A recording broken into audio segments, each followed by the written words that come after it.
Gadzooks! The WWE's been drafted again. I'm Chris Wolvie, wrestling vlogger who always tells it like it is.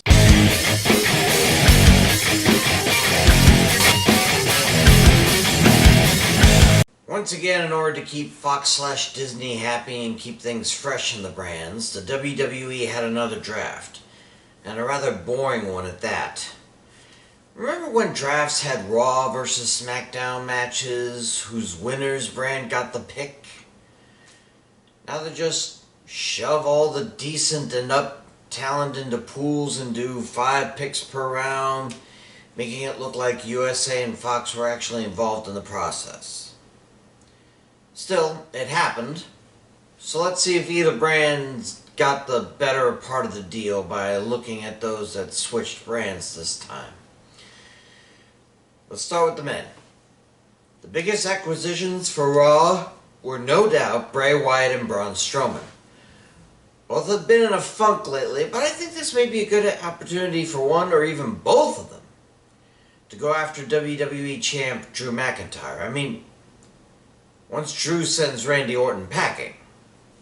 The Fiend hasn't held a primary title for very long, and beating McIntyre to start a long reign sounds perfect.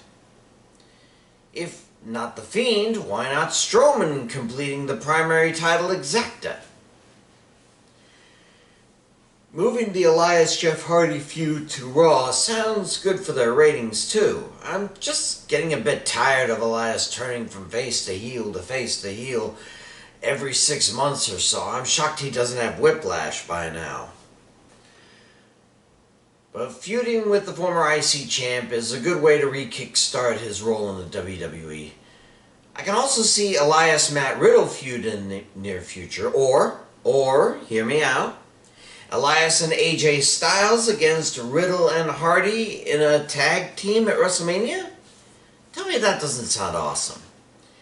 And buried in the mix for Sheamus, Drew Gulak, and Tucker. I knew Heavy Machinery wasn't going to last. Over on SmackDown, their biggest male pull is, of course, Seth frickin' Rollins. I just wish the Mysterios and Murphy hadn't been brought over as well. That three-way feud's already running dry.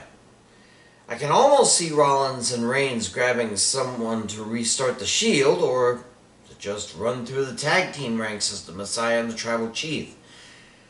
Rollins does seem to be targeting Daniel Bryan now. Good way for Bryan to get back into the business. Let's hope Daniel does for Murphy what he couldn't do for Gulak. Make him likable. Bringing Kevin Owens and Aleister Black over at the same time was a mistake too. I don't think that the no DQ match they had is going to end this feud. And seriously, they need fresh blood to fight. Especially Black, who's just lost all momentum after his eye was hurt. And please do not restart the Owens-Zayn feud. Oh, and Apollo Crews was also brought over for whatever that's worth. Tag teams are pretty even between the two. The two champs, the New Day and the Street Profits, swapped shows and thusly swapped titles. I think Kingston and Woods will be fine without Big E. Can't say the same thing about Big E, though. I mean, sure, he's been alright as a singles wrestler, and rumor has it he'll win the Royal Rumble, but I just don't know. And the Profits will fit well on SmackDown. Also swapping were the two ego-driven teams, Miz Morrison to Raw and Ziggler and Rude to SmackDown.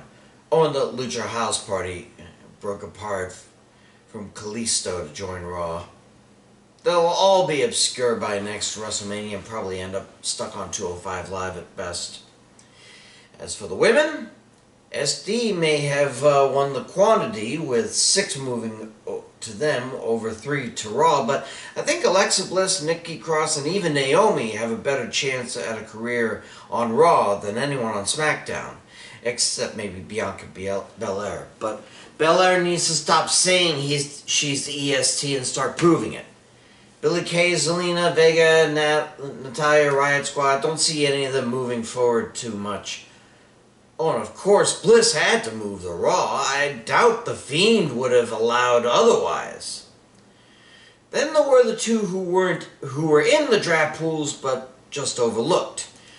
Andrade and Mickie James. Now, as far as I love a good comeback tale, Mickie needs to pack it in and call it a WWE career. Even if she is picked by one of the other, she's never going to amount to the level of current talent again.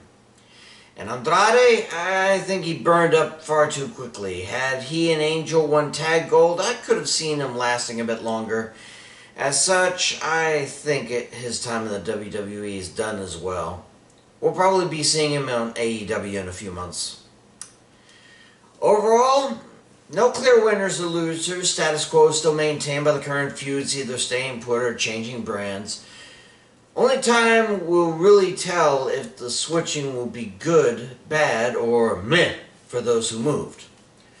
All I know is this doesn't seem to be much of an improvement on last year's Hell in a Cell unless they get some of those who switched on the card. Hop to it, WWE, and please do something to change the format next year. I'm Chris Wolvie, the wrestling blogger who always tells it like it is. Stay safe, and I'll see you.